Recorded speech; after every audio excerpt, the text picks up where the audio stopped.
இலக்கணம் எழுதியவர். அதிகாரத்தை அல்ல மக்களின் அன்பை செல்வமாக கருதியவர். கல்வி கண் திறந்த கர்ம வீரர் பெருந்தலைவர் காமராஜர் அவர்களின் 124வது பிறந்த நாளில் அவரின் திருவுருவப் படத்துக்கு மலர் தூவி மரியாதை செய்ய இருக்கிறார்கள் நமது மாண்புமிகு தமிழ்நாடு முதலமைச்சர் அவர்கள். இவ்விழாவிற்கு வருகை புரிந்திருக்கும் மாண்புமிகு தமிழ்நாடு முதலமைச்சர் அவர்களை பேரன்போடு வருக வருக என வரவேற்கிறோம்.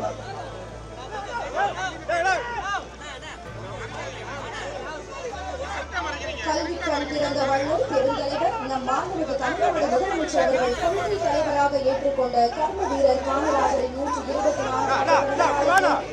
திருவுருவப் படத்திற்கு மலர் தூவி மரியாதை செய்கிறார்கள் நமது மாண்புமிகு தமிழ்நாடு முதலமைச்சர் அவர்கள். கர்ம வீரர் காமராஜர் விதைத்த கல்வியின் விதை காலங்களை தாண்டி இன்னும் கனிகளை தருகிறது.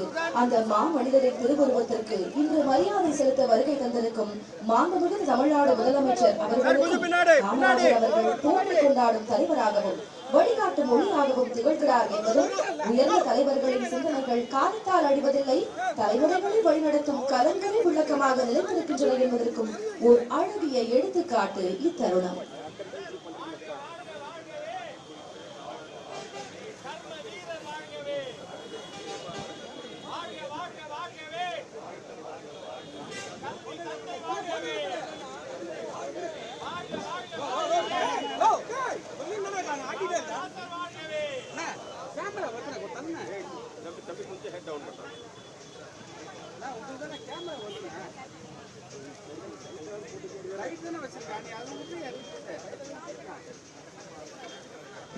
பிறப்புக்கும் எல்லா உயிர்க்கும் என்ற வள்ளுவனின் வாக்கை கொள்கையாக்கி பெருந்தலைவர் காமராஜரை கொள்கை தலைவராக போற்றி கொண்டாடும் தமிழ்நாட்டின் திருமகன் மாற்றம் தந்த தலைமகன் நமது மாண்புமிகு தமிழ்நாடு முதலமைச்சர் அவர்களுக்கு எங்களது மனமார்ந்த நன்றியை உரித்தாக்குகிறோம்.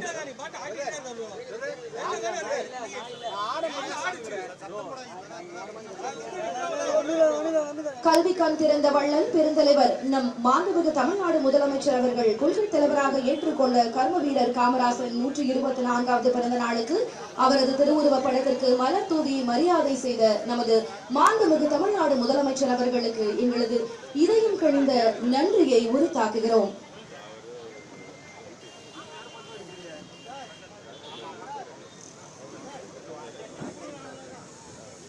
தற்போது அமைச்சர் பெருமக்கள் கல்வி கண் திறந்த வள்ளல் காமராஜரின் திருவுருவப் படத்திற்கு மலர் தூவி மரியாதை செய்கின்றனர்.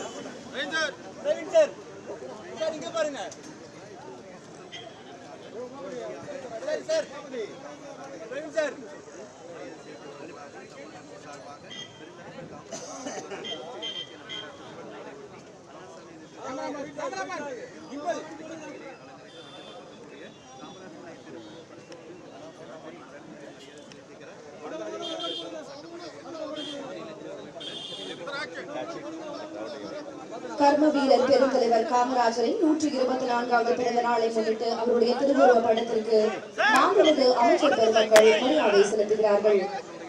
மாண்புமிகு அமைச்சர் பெருமக்களுக்கு எமது இதயம் கனிந்த நன்றிகளை உரித்தாக்குகிறோம்.